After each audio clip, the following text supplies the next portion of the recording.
Hello, everyone, and welcome to a new chapter in Forgotten True Crime, where we research true crime cases lost to time. Today, we are looking into the Lonnie Fellick case. Content warning. This episode discusses a case involving a missing child, murder, and may contain details some listeners find disturbing. Chicago, 1947. It was a very rough city. A mother in an impossible situation faces uncertainty when her son disappears. Today we ask, what happened to Lonnie Fellick? Be sure to visit our blog at True Crime Blog, that's True Crime Blog, for the blog post about this case, which also contains the many news articles and documents that we gathered for today's story. In October 1947, 7-year-old Lonnie Fellick faced an impossible choice. His mother, Mary Schaefer, struggling to care for Lonnie and his 5 siblings while facing eviction, saw no option but to send Lonnie to an institutional home. Lonnie, desperate not to be separated from his family, made a fateful promise to his mother. If she sent him away, he would run away himself. Lonnie pleaded with his mother, saying, "Please don't put me in a home, Mom. I won't be any bother. I'll run away if you do." Mrs. Schaefer tried to reason with her young son, but the crushing reality of their situation left her few alternatives. She could only afford to keep Lonnie and her 3-month-old baby with her in a single rented room. As the October 31st eviction date loomed, Lonnie took matters into his own hands. On a Saturday, just days before the family would be forced from their home, the 7-year-old boy made good on his word. It seemed that he slipped away, leaving behind only the memory of a final sighting.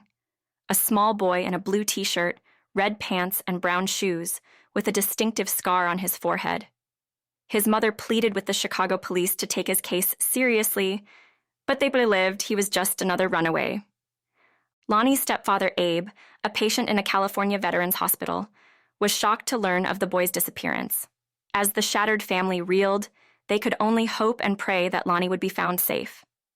But as hours turned to days, their worst fears began to grow.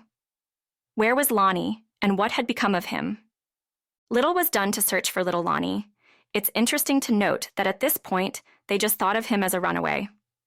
At 7 years old, as the days went on and on, it must have been so hard on Lonnie's mother to be trying to hold the family together. But on October 29th, 1947, their world shattered with a devastating discovery. That day, a mail carrier named Theodore Kerr was taking a shortcut through a vacant lot in suburban Maywood, Illinois, near the Des Plaines River. As he walked, a clump of bushes caught his eye. Pushing aside the branches, Kerr recoiled in horror. There, lying face up, was the decomposed body of a small boy. A large, blood-stained rock rested on the child's forehead, a grim testament to the violence that had ended his young life. First responders believed that the body was that of 7-year-old Lonnie Fellick, who has not been missing for 9 heartbreaking days. The rock, larger than the boy's head, had dealt the fatal blow, while the right arm was twisted unnaturally behind his back. As authorities combed the scene, a sense of disbelief mingled with the heavy air of tragedy. Who could have committed such a heinous act against an innocent child? Suspicion immediately fell upon the 3 older boys. Lonnie classmate Howard Lang had seen him with 3 older boys in the park. No one knew who those boys were. Nothing could ease the unfathomable pain of a family now forced to confront the cruel reality that their son and brother would never come home. The discovery of Lonnie Fellick's body sent shockwaves through the community and left a family forever shattered. As investigators worked to unravel the mystery of his death, the image of a small, lifeless figure lying abandoned in a vacant lot served as a grim reminder of the evil that can lurk in the shadows, stealing away the most precious and vulnerable among us. Coroner A.L. Brody's grim assessment only deepened the family's anguish.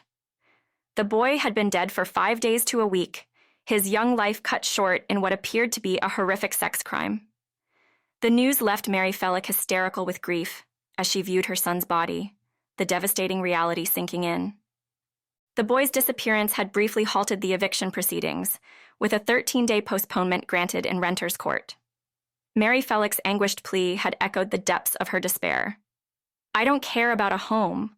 All I want is my baby. Somebody's got my Lonnie.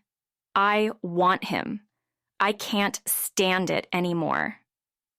The eviction suit, brought by Mrs. Powell Opekla, who needed the apartment for her soon-to-be-married daughter, now seemed a distant concern in the face of such unimaginable loss. As for the investigation, just 2 days after Lonnie's body was found, these are the leads that investigators told the Chicago Tribune they were working through. Police were concentrating their efforts last night in a search for 3 teenaged boys as vital witnesses in investigating the murder of Lonnie Fellick, 7 of 1359 N Maplewood, whose body was found in the Thatcher Woods Forest Preserve Wednesday, 11 days after his disappearance from home. The boys were projected into the case by Howard Lang, 13 years old, who was the last person known to have seen Lonnie alive. He was with Lonnie in Humboldt Park on Oct. 18, day of the boys' disappearance. Lang told detectives that Lonnie left him to join 3 other boys, each about 13, who acted so threateningly that he, Lang, was afraid to join or follow them. Lang and Gerald Mitchmek, also 12 years old, previously admitted that they and Lonnie had engaged in indecent acts. Thus, police have been seeking youths with sex records on the Northwest Side. Yesterday, police took Lang through classrooms in several grammar schools, but he was unable to pick out the 3 boys he had seen with Lonnie in Humboldt Park. He will be taken into other schools today on the same mission. Lieutenant Daniel Healy of the Northside Robbery Detail said it was possible that a gang of juvenile sex criminals might have killed Lonnie. It is highly important, he added, that the 3 boys described by Lang be found to add another unit in the background of his disappearance and death. This does not mean that they were involved, Healy said. Police believe that a sex offender is involved in the murder, but are not ruling out the possibility that a hit-and-run driver was the killer. Re-examination of Lonnie's body developed no evidence of sex attack. The coroner's office at first stated that a sex offense was involved, but Dr. Jerry Kearns, coroner's pathologist, ruled this out. Later, Coroner Brody explained that the first report was based on the disarrangement of Lonnie's clothing, but this was caused by investigators searching for wounds. Coroner Brody will open an inquest into Lonnie's death tomorrow at the county morgue. Meanwhile, police continued rounding up suspected sex offenders. Among them was Elmer Grotefend, 25. He admitted molesting a 7-year-old boy in a theater 3 weeks ago. His shoes were caked with clay similar to that found in the forest preserve where Lonnie's body was found. It's interesting to note how the police seem to fixate on the theory that Lonnie Fellick's murder was the work of a sex offender, despite some conflicting evidence. The initial report from the coroner's office suggested a sexual motive based on the disarrangement of Lonnie's clothing. However, Dr. Jerry Kearns, the coroner's pathologist, later ruled out any evidence of a sexual assault, attributing the state of the boy's clothing to investigators searching for wounds. Despite this, the police continued to focus their efforts on rounding up suspected sex offenders in the area. They seemed particularly interested in the 3 teenage boys that Howard Lang, the last person known to have seen Lonnie alive, had mentioned. Lang claimed that these boys had acted threateningly, causing him to be afraid to join or follow them when Lonnie left with them in Humboldt Park on the day of his disappearance. While it's understandable that the police would want to follow up on this lead and locate these potential witnesses, their apparent preoccupation with a sexual motive is curious. Lieutenant Daniel Healy even suggested the possibility of a gang of juvenile sex criminals being responsible for Lonnie's death, although he acknowledged that finding the 3 boys described by Lang wouldn't necessarily mean they were involved. At the same time, the police were not ruling out the possibility that Lonnie's death could have been the result of a hit-and-run incident. This theory seems to have received less attention, despite the lack of concrete evidence pointing to a sexual crime. It was about this point that it seems that the case took a bit of a confusing turn, with conflicting reports and actions surrounding Howard Lang, the 12-year-old playmate who was one of the last people to see Lonnie alive. In his initial statement, Lang claimed that he last saw Lonnie leaving Humboldt Park with 3 unknown boys on the day he disappeared. But then, reports started circulating that Lang had actually named these boys. However, Lieutenant Daniel Healy, the acting captain of the North Avenue station, said he wasn't aware of any such development. So, what's the truth here? Did Lang identify the boys or not? But wait, there's more.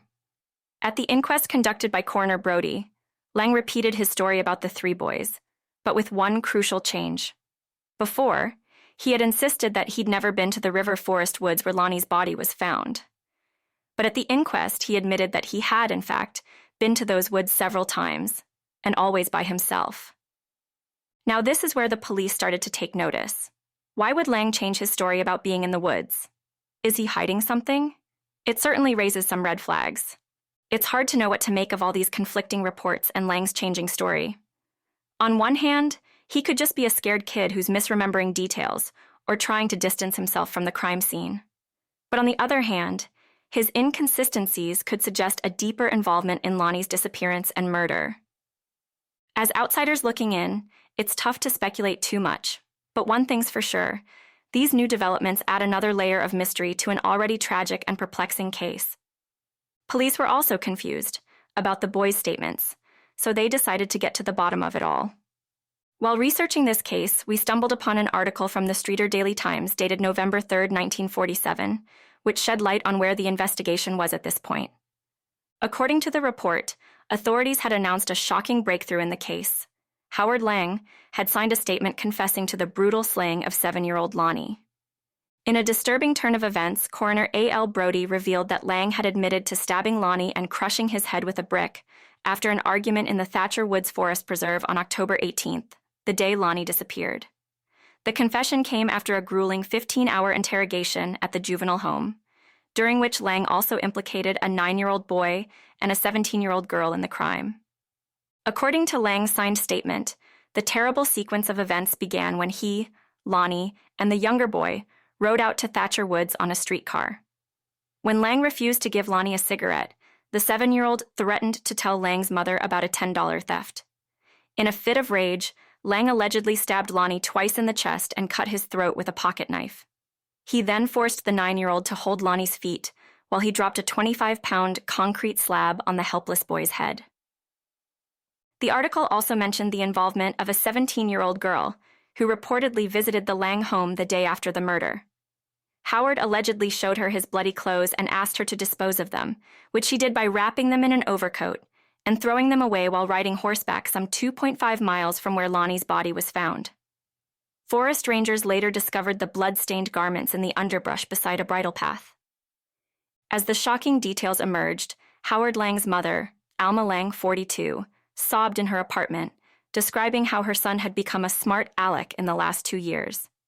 She revealed that she had been deserted by her husband when Howard was just 7 months old and had worked as a domestic to raise him. Despite her efforts, including taking him to a psychiatrist twice, she felt he had been dragged up rather than properly brought up.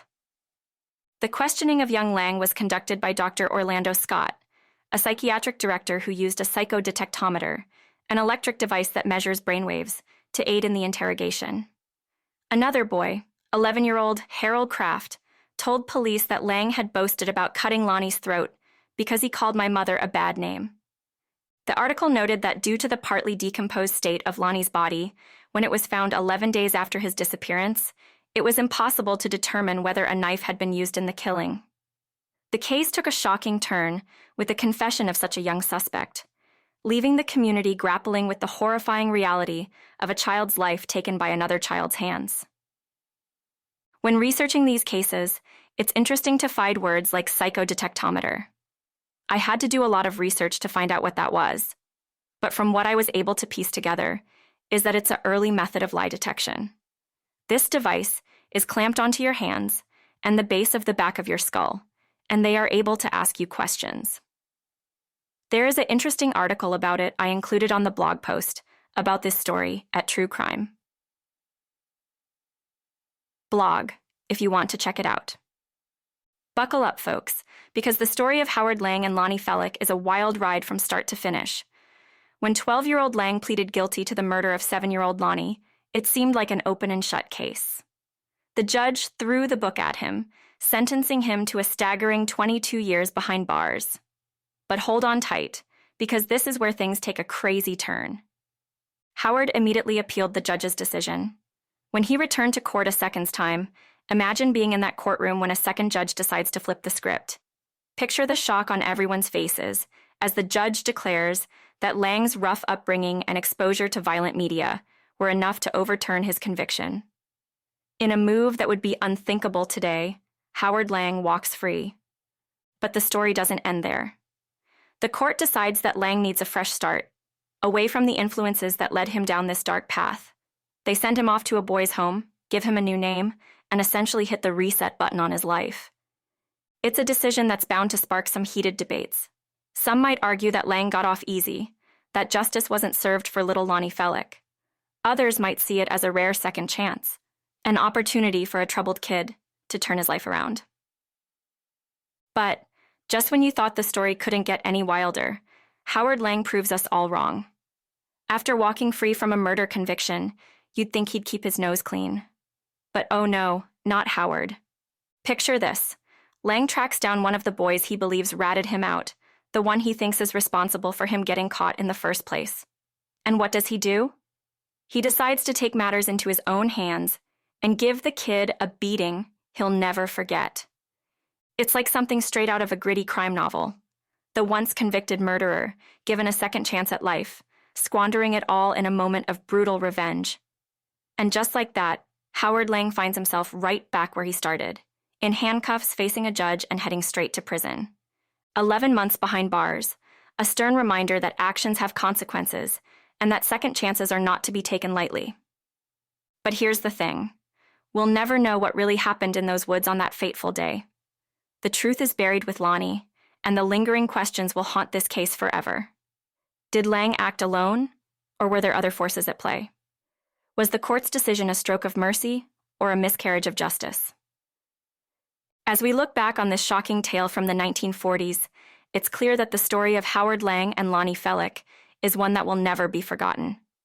It's a chilling reminder of the darkness that can lurk in the hearts of even the youngest among us, and the impossible decisions that our justice system must grapple with in the face of such tragedy. So, what do you think? Did Howard Lang deserve a second chance, or did he get away with murder?